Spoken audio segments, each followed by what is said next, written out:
I wasn't sure how I ended up here.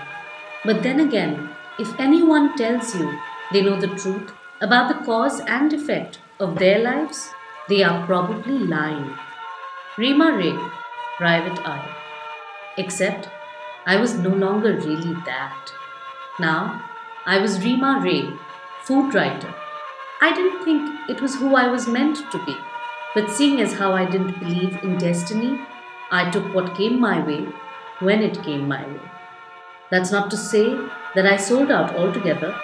I didn't and couldn't give up on being a detective.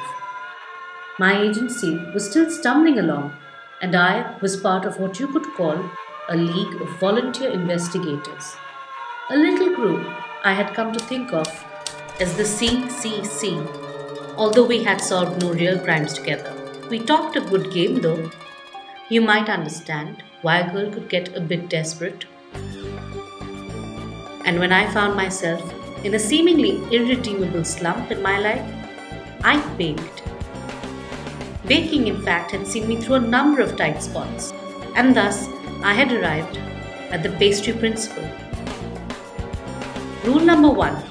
If it tastes very good, it will most likely make foie gras out of your liver. Rule number 2. Anything that is worth doing yourself, whether or not your arms fall off in the process. Rule number 3. The magic is in the hand that kneads the dough, as all the best recipes are short on ingredients and long on technique. Rule number 4.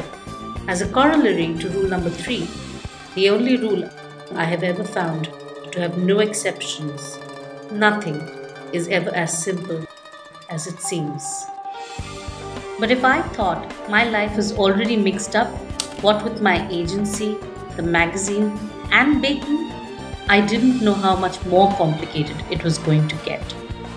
It all started with the murder of the sleazy gourmet provisions importer who I had the misfortune of interviewing and whose murder I seem to have gotten myself entangled in.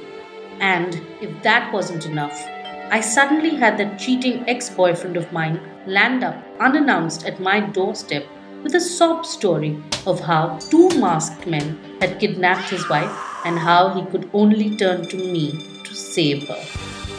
And to complicate matters further, what was I supposed to do if, in the middle of all this, in a city teeming with 14 million people, I ended up bumping into a tall, dark, and absolutely delicious stranger everywhere I went? What was I going to do? If you'd like to know how it all turned out for me, pick up a copy of